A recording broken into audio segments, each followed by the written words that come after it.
Olá pessoal, vamos dar continuidade ao nosso curso de Matemática Financeira. Hoje o nosso tópico vai ser Sistemas de Amortização, é o primeiro vídeo de uma série de 2 e nós estamos nos referindo ao capítulo 12 do livro-texto, tá? Ele tem esse conteúdo aqui que eu vou tratar. Bom, vamos ver algumas definições e aí a gente vai ver a aplicação dessas definições numa situação real. Então, amortização significa pagar o principal de uma dívida. Amortizar, pagar o principal de uma dívida. Tá? Os encargos ou despesas financeiras são os juros da operação. É a remuneração que a pessoa que emprestou, a empresa que emprestou o dinheiro, ela recebe, certo? Então, toda vez que a gente fala de sistemas de amortização, nós estamos nos referindo ao pagamento de parte do principal da dívida e das despesas financeiras. Deste modo, a prestação, toda vez que você financia um bem, você vai pagar uma prestação que ela vai ter dois componentes. Um primeiro componente é a devolução do valor financiado, o segundo componente são os encargos financeiros ou os juros, que é a remuneração que a pessoa ou a empresa que te emprestou ela vai receber. O saldo devedor é o quanto ainda falta pagar do principal em um dado momento depois da última amortização feita. Tá? Então esses conceitos aqui, eles são os conceitos que orientam a construção e elaboração de todas as tabelas dos sistemas de amortização, certo? Vamos ver um exemplo. Você compra um automóvel no valor de 60 mil, o pagamento foi feito por uma entrada de 30% do valor do automóvel e o restante foi financiado em 36 meses, com parcelas fixas, mensais, calculadas a partir de uma taxa de juros de 1,49% ao mês. O banco cobrou uma taxa de abertura de crédito de R$ 700, que foi incorporada ao valor financiado. Então, a partir dessas informações, nós temos o PV, temos o N, temos o I, e nós podemos calcular o PMT, que vai dar 1.541,14. Muito bem. Quando você pagar a primeira parcela desse financiamento, você vai amortizar com esse pagamento R$ 904,91 do principal da dívida e vai pagar R$ 636,23 de juros. Então vejam que a prestação de 1.541 ela é dividida em dois componentes. Um valor que vai ser abatido da dívida e um valor que é remuneração para a empresa ou a pessoa que emprestou o dinheiro. Tá? E após esse primeiro pagamento, primeira parcela, o saldo devedor vai ser de R$ 41.795,09. Certo? Vejam, essa aqui é a tabela do sistema de amortização, da amortização dessa operação do exemplo 1. Eu estou mostrando apenas as 15 primeiras linhas. Tá? Então, uma tabela de um sistema de amortização, ela mostra para cada período, vamos escolher, por exemplo, o período 5, ela mostra para cada período o valor da prestação, que não necessariamente é fixo, tá? Mas nesse caso específico é, o valor da prestação, o quanto foi pago de juros naquele período, o quanto foi pago, foi amortizado do principal da dívida naquele período e o saldo devedor após esta amortização. Tá? Então a tabela de amortização ou a tabela desse financiamento ela mostra todas essas informações que a gente precisa. Vamos ver o exemplo 2. Você comprou um apartamento de um dormitório no valor de 240 mil. O apartamento foi financiado, né, só que você deu uma entrada de 20% do valor do imóvel e financiou o restante em 240 parcelas mensais fixas, calculadas com uma taxa de juros de 1% ao mês. O valor das prestações, se a gente usar aqui PV, N e o I e pedir o PMT, nós vamos ver que o valor das prestações é de R$ 2.114,09. Quando você pagar a primeira prestação, significa que você vai amortizar R$ 194,09 do principal e vai pagar R$ 1.920 de juros. Então percebam que quando o prazo da operação é muito maior, né, conforme aumenta o prazo da operação, significa que nas parcelas iniciais você vai devolver menos da dívida e vai pagar mais de juros. Tá?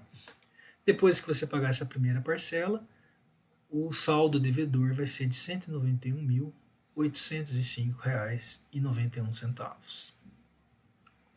Então essa aqui é a tabela com as 15 primeiras linhas dessa operação. Nós observamos, por exemplo, que no mês 8, o pagamento da prestação de R$ 2.114,09 corresponde a R$ 1.906 de juros, 208,9 de amortização, e o saldo devedor após essa amortização vai ser de R$ 190.391,87. Tá? A gente consegue fazer essa tabela usando um software como Excel, por exemplo, e a gente veria que no final nós teríamos aqui um saldo devedor de zero, e veríamos que na última prestação foi R$ 20,93 de juros, R$ 2.093,15 de amortização, que era exatamente o saldo anterior, e aí zerou a dívida. Tá? Quando a gente constrói tabelas desse tipo, pode acontecer de sobrar ou faltar alguns centavos aqui, ficar negativo ou positivo o saldo. Tá? Isso ocorre por arredondamento aqui do valor da prestação. Tá certo? Bom, vamos ver então os sistemas de amortização. Antes disso, vamos resumir o que eu falei até o momento. Os sistemas de amortização foram desenvolvidos para operações de financiamento de longo prazo e eles permitem, né, que a gente descubra os desembolsos periódicos do principal, mais os encargos que são pagos a cada período. Tem várias maneiras da gente amortizar uma dívida, tá? E temos sistemas de amortização francês, amortização constante, amortização mista, e aí as condições de cada operação precisam estar definidas no contrato. Para cada sistema a gente constrói uma planilha que mostra o quanto que está sendo pago e para aquele pagamento quanto é de juros e quanto é de amortização, além do saldo devedor. Podemos inclusive incorporar carência nas operações. Vamos ver um exemplo ilustrativo geral. Um empréstimo de R$120 mil, realizado por um prazo de 5 anos com pagamentos semestrais. A taxa dessa operação é de 16% ao ano efetiva. Ok? Vamos ver a primeira forma de amortizar essa dívida é por meio do sistema de amortizações constantes. Esse sistema diz no seu próprio nome que as amortizações em cada período terão o mesmo valor, ou seja, serão constantes. Consequentemente, para a gente calcular o valor da amortização, basta a gente dividir o principal pelo número de pagamentos. Tá? E aí nós estaremos forçando as amortizações a serem constantes. Em todos os sistemas, o valor da prestação é obtido pela soma dos juros com a amortização. Tá? Então, a prestação, juros mais a amortização. Vamos então aplicar esses princípios para o nosso exemplo ilustrativo geral. A primeira coisa que a gente tem que fazer é transformar essa taxa de juros de anual para semestral. A gente, por meio da taxa equivalente, obtém que essa taxa de 16% ao ano equivale a 7,703 ao semestre. A partir daí, nós procedemos com a construção da planilha. Para construir a planilha, nós usamos princípios gerais, que são essas igualdades aqui. Primeiro, prestação é sempre a amortização mais juros. O saldo devedor num período é o saldo devedor anterior menos a amortização. E os juros em um período é a taxa de juros vezes o saldo no período anterior. E a taxa que a gente vai usar é essa daqui. Então, começamos a construção da tabela. Sem carência, significa que os pagamentos irão ocorrer no período 1, iniciar no período 1. O saldo devedor, aqui na data 0, não teve nem amortização, nem juros, nem prestação, na data 0. No período 1, bom, o que a gente pode fazer primeiro? Se a amortização é constante, significa que em todos os períodos nós vamos devolver o mesmo valor. Quanto? 120 mil dividido por 10 pagamentos. Então podemos preencher a coluna aqui da amortização. Com essa coluna, sabendo que o saldo no período T é igual ao saldo no período anterior menos a amortização, podemos preencher a primeira coluna. Então, o saldo no período 1 é o saldo em zero menos a amortização. E aí, fazendo isso para todas as linhas, nós podemos preencher a primeira coluna. Tá? E veremos que o financiamento encerrará aqui no período 10 com zero de saldo devedor. Agora podemos proceder com o preenchimento da coluna dos juros. Os juros é calculado pela taxa multiplicada pelo saldo no período anterior. Então, os juros no período 1 é a taxa vezes o saldo no período 0. Os juros no período 2 é a taxa vezes o saldo no período 1. Fazendo isso para todos o restante da coluna, nós preenchemos essa coluna. E aí agora podemos calcular o valor das prestações por meio da relação entre prestação igual a amortização mais juros. Então basta somar essas colunas, amortização e juros, teremos o valor das prestações. Primeira prestação de R$ 21.243,96, segunda prestação de R$ 20.319,56 e assim por diante. Percebemos então que o sistema de amortizações constantes também é caracterizado por prestações decrescentes. Tudo bem? Bom, e se tivesse carência nessa operação? Nós teríamos três possibilidades. Pagar os juros durante a carência, apenas os juros. Capitalizar os juros, ou seja, incorporá-los ao capital e pagar totalmente os juros devidos no vencimento da primeira amortização. Ou capitalizar os juros, incorporá-los ao capital e fazer com que o saldo devedor seja o saldo inicial mais os juros. Então nós vamos ter um fluxo de amortizações maior. É como se nós estivéssemos financiando um valor maior. Tá? Vamos ver a aplicação dessas três possibilidades. É a mesma situação, porém agora carência de 1 ano. Se os pagamentos são semestrais, carência de 1 ano significa carência de 2 semestres. Então, o pagamento que iria se iniciar no período 1 vai se iniciar no período 3.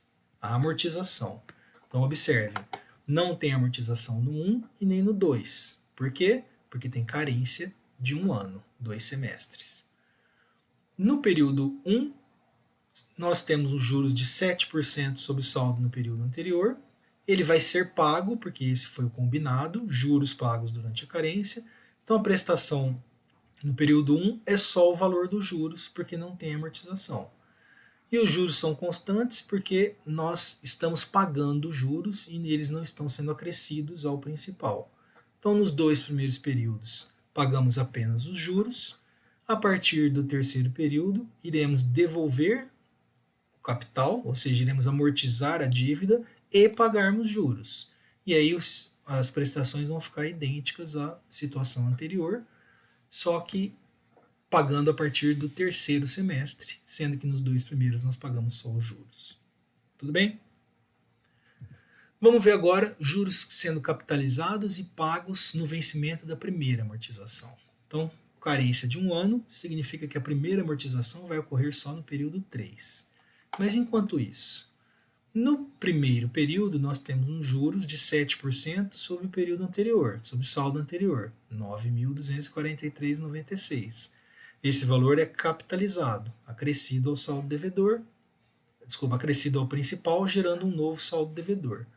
No período 2, mais juros de 7,703% sobre esse saldo anterior, que vai ser somado ao saldo anterior, gerando um novo saldo devedor.